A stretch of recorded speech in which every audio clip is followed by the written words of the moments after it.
স্বর্ণকারে স্বর্ণ চিনে, কিন্তু যে স্বর্ণ চিনে না সে স্বর্ণ পাওয়া সত্ত্বেও সে এটা না চেনার কারণে এটাকে ফেলে দেয় বা লাথি দিয়ে অন্য জায়গায় নিক্ষেপ করে। কি কারণে? না চিনার কারণে। কিন্তু স্বর্ণকার যদি সে এটা পাইতো আর সে চিনার কারণে এটার কদর করত, সে এটাকে সযত্নে রাখতো এবং এটাকে মূল্যায়ন করত। ঠিক তদ্রুপ আমরাও যদি ইলমে দ্বীন শিক্ষা করলে কি ফজিলত বা আমারই বা কি ফজিলত আল্লাহ তাআলার কাছে আছে, কি মর্যাদা আল্লাহ তাআলার কাছে, এটা যদি আমি না জানি তাহলে আমার যে মাকসাদ, এই মাকসাদ অর্জন হবে না। তাই আগে নিজের পরিচয় নিজে জানতে হবে। তো ইলমের ফজিলত ও আলিমের মর্যাদা সম্পর্কে আমরা কিছু কথা জানবো। আল্লাহ তাআলা তৌফিক দান করুন। কোরআনে কারিমে আল্লাহ তাআলা যাদেরকে ইলম দান করেন এদের সম্পর্কে বলেন, ইয়ারফাইল্লাহুল্লাযীনা আমানু মিনকুম ওয়াল্লাযীনা উতুল ইলমা দারাজাত। আল্লাহ তাআলা বলেন, তোমাদের মধ্য থেকে যাকে ইলম দান করা হয়েছে, মুমিনদের মধ্য থেকে তোমাদের যাদেরকে ইলম দান করা হয়েছে তাকে আল্লাহ তাআলা অনেক উঁচু মর্যাদা দান করেছেন। বলেন সুবহানাল্লাহ। কোরআনে কারীমের আরেক জায়গায় আল্লাহ তাআলা বলেন, কুল হাল ইয়াস্তাউল লাযীনা ইয়ালামুনা ওয়াল লাযীনা লা ইয়ালামুন। হে নবী, আপনি বলুন, যারা জানে এবং যারা জানে না তারা সমান হতে পারে কি? এর উত্তরে আমরা এটাই বলি যে না, তারা যারা জানে এবং যারা জানে না তারা সমান হতে পারে না। হাদিস শরীফের মধ্যে রাসূল করিম সাল্লাল্লাহু আলাইহি সাল্লাম বলেন, খায়রুকুম মান তাআল্লামাল কুরআনা ওয়া আল্লামা। তোমাদের মধ্যে সর্বোত্তম ওই ব্যক্তি যে কোরআন মাজিদ শিখে এবং অন্যকে শিক্ষা দেয়। তাহলে বোঝা গেল এই যে আমরা ইলমে দ্বীন শিক্ষা করতে আসছি, ইলমে দ্বীন শিক্ষা করলে আল্লাহ তাআলা তাকে সম্মানিত করেন এবং সেই শ্রেষ্ঠ হয় এবং যে শিখায় সেও শ্রেষ্ঠ হয়। আয়াতের মধ্যে জানলাম আল্লাহ তাআলা যে ব্যক্তি ইলম অর্জন করলো, যাকে আল্লাহ তাআলা ইলমের জ্ঞান দান করলো, আল্লাহ তাআলা তাকে অনেক উঁচু মর্যাদা দান করেছেন। সুবহানাল্লাহ। এবং হাদিস শরীফের মধ্যে আসছে আরো, রাসূল করিম সাল্লাল্লাহু আলাইহি সাল্লাম বলেন, মান সালাকা তারিকান ইয়ালতামিসু ফীহি ইলমান সাহালাল্লাহু লাহু বিহি তারিকান ইলাল জান্নাহ। যে ব্যক্তি ইলমে দ্বীন শিক্ষার জন্য কিছু পথ অতিক্রম করে, আল্লাহ তাআলা তার জন্য জান্নাতের পথকে সহজ করে দেন। বলেন সুবহানাল্লাহ। আরেক হাদিসের মধ্যে আসছে, যে ব্যক্তি ইলমে দ্বীন শিক্ষার জন্য আল্লাহর রাস্তায় বের হলো, সে জান্নাতের একটা রাস্তার মধ্যে নেমে গেল। বলেন সুবহানাল্লাহ।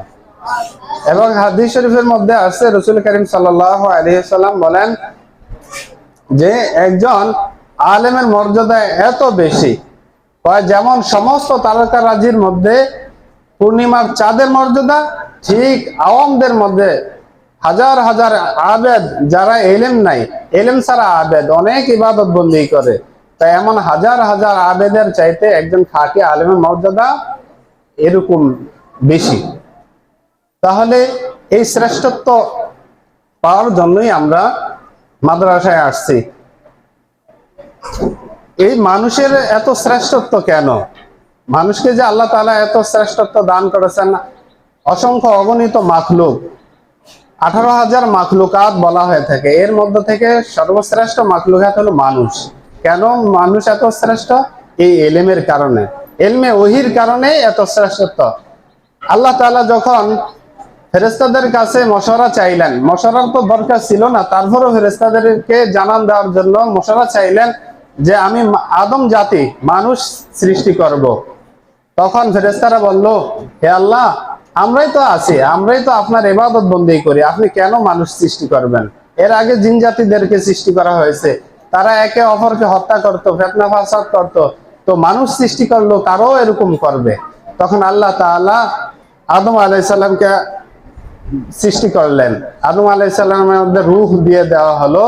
এরপর আল্লাহ তাআলা আদম আলাইহিস সালামকে সমস্ত জিনিসের নাম শিক্ষা দিলেন, এটা এই গাছ, এটা এই ফল, এটা ওই ফল, এরকম সব কিছু নাম শিক্ষা দিলেন। দেওয়ার পর এই সব বস্তুগুলো ফেরেশতাদের সামনে পেশ করা হলো এবং আল্লাহ তাআলা বললেন, এগুলোর সংবাদ দাও তোমরা জানো কিনা এগুলোর নাম বলো তো দেখি।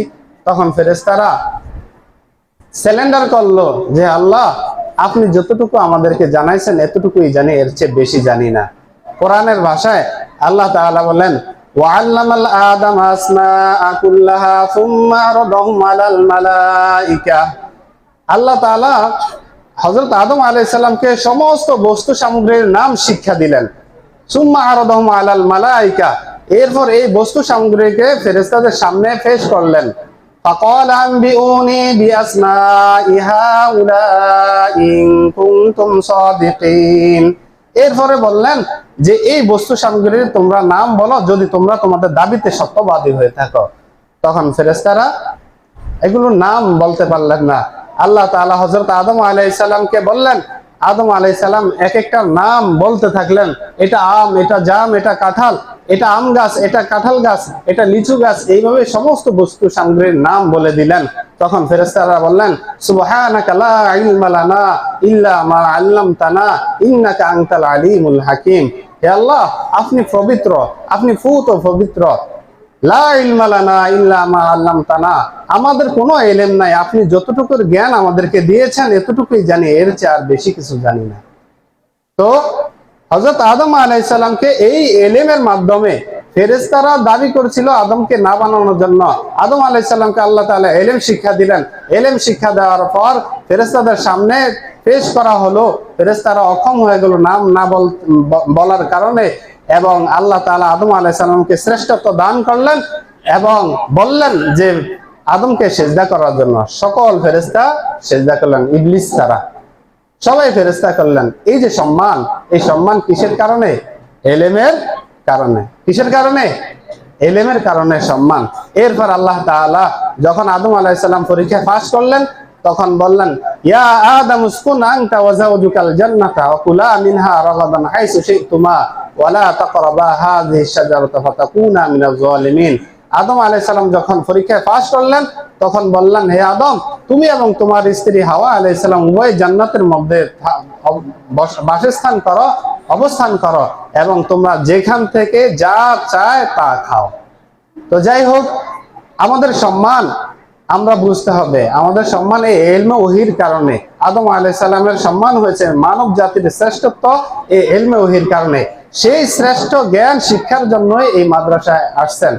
তো আমি আর উপদেশমূলক কি কথা বলবো, আমাদের মুরব্বীরা ইনশাআল্লাহ বলবেন। তারপরও একটা কথা বলি যে তোমরা আসছো কি জন্য আসছো, এটা তোমরা সব সময় স্মরণ রাখবা যে কি জন্য আসছি, কি করতেছি, কি নিয়ে যাব। এই তিনটা জিনিস যদি আমরা স্মরণ করি তাহলে আমরা আমাদের পরিচয় বুঝবো এবং যেটার জন্য আসছি এটাও অর্জন হবে। কি জন্য আসছি, কি করতেছি, কি নিয়ে যাব। কি জন্য আসছি? ইলমে দ্বীন শিক্ষার জন্যই তো আসছি। কিন্তু এই ইলমে দ্বীন শিক্ষা করব কিভাবে? এর মধ্যে অন্যতম একটা হলো মেহনত। তোমার মেহনত ছাড়া ইলমে দ্বীন শিক্ষা করা সম্ভব না। মেহনত চালিয়ে যেতে হবে। অনেকের দেখা যায় অনেক মেধা আছে কিন্তু সে কৃতকার্য হতে পারে না। কারণ কি? সে তার মেধার উপরেই নির্ভর করেছে কিন্তু সে মেহনতকে বিশ্বাস করে না, মেহনত করে নাই। মেহনত করতে হবে, আল্লাহ তাআলার কাছে দোয়া করতে হবে। হযরত আবু ইউসুফ রাহমাতুল্লাহি আলাইহিকে জিজ্ঞেস করা হলো, আপনি এত ইলমের অধিকারী হলেন কিভাবে? আমাদের ছাত্ররা মেহনত তো করেই না, পারে না। ওস্তাদের কাছে যাইবে, যায় জিজ্ঞেস করবে যে হুজুর এই পড়াটা বুঝিলে একটু বুঝিয়ে দেন। তারা লজ্জাবোধ করে, এটাকে তারা ওইভাবে নেয় না, মেহনতের চোখে নেয় না। তো আবু ইউসুফ রাহমাতুল্লাহি আলাইহিকে জিজ্ঞেস করা হলো, আপনি এত ইলমের অধিকারী হলেন কিভাবে? আবু ইউসুফ রাহমাতুল্লাহি আলাইহি বললেন, আমি দুইটা কাজ সব সময় করেছি। একটা কাজ হলো আমি ইলম শিখতে বা প্রশ্ন করতে কখনোই লজ্জাবোধ করি না। আমি পারি না, আমি আমার ওস্তাদের কাছে সব সময় জিজ্ঞেস করেছি, আমি লজ্জাবোধ করি না। আরেকটা হলো আমি আমার এই ইলম নিয়ে কখনোই কৃপণতা করি না। কেউ যদি আমার কাছে ইলম জিজ্ঞেস করছে তা আমি পারছি সাথে সাথে বইলা দিছি। বুঝে আসছে? তাহলে মেহনত করতে হবে। মেহনতের মাধ্যমে অনেকে অনেক বড় হয়ে গেছে। আল্লাহু আকবার। মেহনতের দৃষ্টান্ত হলো উজানির আব্দুর রহমান সাহেব হুজুর। হুজুর বলতেন যে আমরা তো আর কি মেহনত করছি, তারপরও মাঝে মাঝে ঘুম না যাওয়ার কারণে পড়ালেখার প্রতি এতটা অ্যাক্টিভ ছিলাম, সবসময় পড়ার জন্য চেষ্টা করতাম, কিন্তু ঘুম না হওয়ার কারণে মাঝে মাঝে এরকম ধুইলা পড়ে যেতাম। ওস্তাদের কাছে যাইতাম, যাই বলতাম, হুজুর আমার শরীরটা কেমন যেন দুর্বল হয়ে যাচ্ছে। তখন হুজুর বলতো, এটা বাড়িতে যাওয়ার একটা ভাব। আসলে ভাব না, হুজুর ওই যে রাত্র জাগরণ করে মেহনত করছেন, এই মেহনতের কারণে এভাবেই ঢুলা ফিরা যেতেন, ঘুমাইতেন না ঠিক মতো। মুফতি আজহার সাহেব, ওনাকে বর্তমান সময়ের বলা হয় নাহু এবং সরফের ইমাম।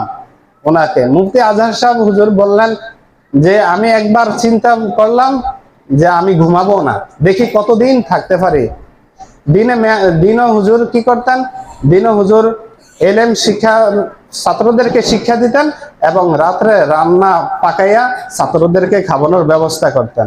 তো এইভাবে হুজুর মেহনত করতে করতে 28 দিন পর্যন্ত মেহনত করছে। 28 দিন ঘুমায় না, লাগাতার 28 দিন পর্যন্ত ঘুমায় না। তারপর হুজুর এতটা দুর্বল হয়ে গেছেন যে কানে দিয়ে রক্ত বের হওয়া শুরু হয়ে গেছে। এরপরে আধা কেজি আপেল কিনছে, কিনা খাওয়ার পর তিনি সুস্থ হয়ে গেছেন। তখন তিনি হুজুর নিজেকে নিজেই বললেন যে এই আধা কেজি আপেল খাওয়ানোর লেগে আমার এই 30টা দিন পূর্ণ করতে পারলাম না, একটা মাস পূর্ণ করতে পারলাম না। তো ওনারা এতটা মেহনত করছেন। মেহনত করলে ইনশাআল্লাহ আল্লাহ তাআলা তোমাদের কাউকেই কি করবেন না, খালি হাতে ফিরাইবেন না। হুজুর আবু হুরায়রা রাদিয়াল্লাহু তাআলা আনহুর সম্পর্কে অনেক কথাই বলেছেন। হযরত আবু হুরায়রা রাদিয়াল্লাহু তাআলা আনহু, তিনি এত পরিমাণ ক্ষুধায় থাকতেন, ক্ষুধায় থাইকা রাসূলুল্লাহ সাল্লাল্লাহু আলাইহি সাল্লামের দরবারে আসহাবে সুফফার মধ্যেই পড়ে থাকতেন এই ইলম শিক্ষার জন্য। তিনি ক্ষুধায় থাকতে থাকতে অবস্থা এমন হতো, শরীর কাঁপতো, তিনি পড়ে যেতেন, শুয়ে যাইতেন, শরীর কাঁপতো, মানুষ মনে করতো মৃগ রোগ, মৃত্যুবায়ু উঠছে। ছেলেরা আয়েশা হুজুরকে, হযরত আবু হুরায়রা রাদিয়াল্লাহু তাআলা আনহু জুতা শুঙাইতেন। তখন তিনি বলতেন যে তোমরা মনে করেছ আমার মৃগ রোগ হয়েছে, না আমার মৃগ রোগ হয় নাই, আমার ক্ষুধার কারণে এই অবস্থা হয়েছে।